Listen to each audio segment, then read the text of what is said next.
Hi everyone, welcome to my channel little kitchen. আজকে আমি বানাবো মরিচ খোলা। এটা বাংলাদেশের অনেক জনপ্রিয় রান্না। চলুন তাহলে দেরি না করে বানিয়ে ফেলি। এখানে আমি শোল মাছ নিয়েছি। আপনারা যে কোনো মাছ দিয়েও এটা রান্না করা যায়। এর আগেও আমি অনেকবার বানিয়েছি, শোল মাছ দিয়েই বানাই। এখানে লাগবে বেশ খানিকটা কাঁচা লঙ্কা, বেশ অনেকগুলো শুকনো লঙ্কা আর বেশি পরিমাণে রসুন। দিয়ে দিলাম সর্ষের তেল আর সামান্য জল দিয়ে আমি একটা পেস্ট করে নেব। এই রান্নাটা একটু স্পাইসি হয় আর রান্নাতে সর্ষের তেলের পরিমাণটা একটু বেশি ইউজ করতে হয়।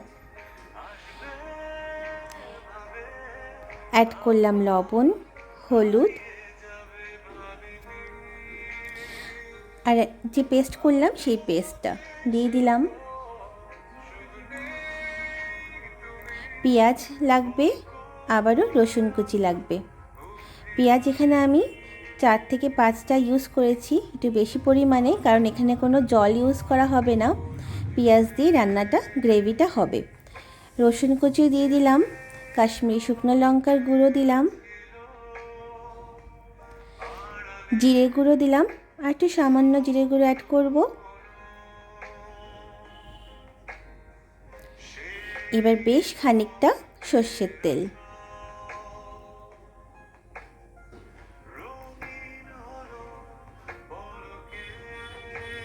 এবার ভালোভাবে আমি মাখিয়ে নেব একসাথে। এটাকে প্রায় 1 ঘন্টা ম্যারিনেট করে রাখবো, ঢেকে দেব। একটা কলা পাতা লাগবে, 2 সাইডে ভালোভাবে ধুয়ে নিয়েছি আর গ্যাসে একটু গরম করে নিয়েছি যাতে কলা পাতাটা সফট হয়ে যায়। এরপর প্যানের মধ্যে বসিয়ে সামান্য তেল দিয়ে ব্রাশ করে মাছগুলো এক এক করে আমি বসিয়ে নেব।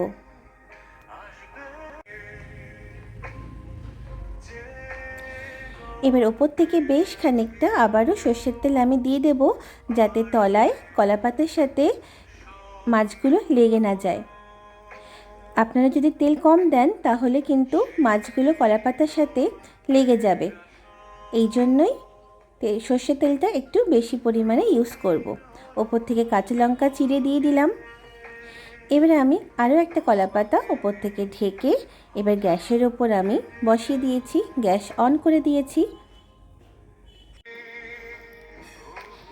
এবার গ্যাস আমি অন করে দেব আর ওপর থেকে আমি ঢাকনা দিয়ে ঢেকে দেব প্রায় 15 থেকে 20 মিনিটের জন্য। ঢাকনা খুলে দেখুন কলা পাতাটাও আমি সরিয়ে দিলাম। 15 মিনিট 20 মিনিট পর মাছগুলো এবার আমি উল্টে দেব। এখনও কিন্তু ভালোভাবে কুক হয়নি, কারণ পেঁয়াজগুলো এখনও সফট হয়নি। এক এক করে মাছগুলো আমি উল্টে দেব। আমি আবারও 15 মিনিটের জন্য ঢেকে দেব।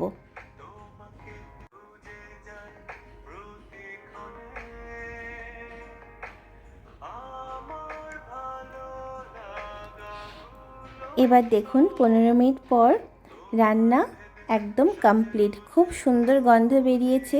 এই রান্নাটা একটু স্পাইসি হয় আর গ্রেভিটাও খুব সুন্দর হয়ে গেছে, পেঁয়াজগুলো সফট হয়ে গেছে।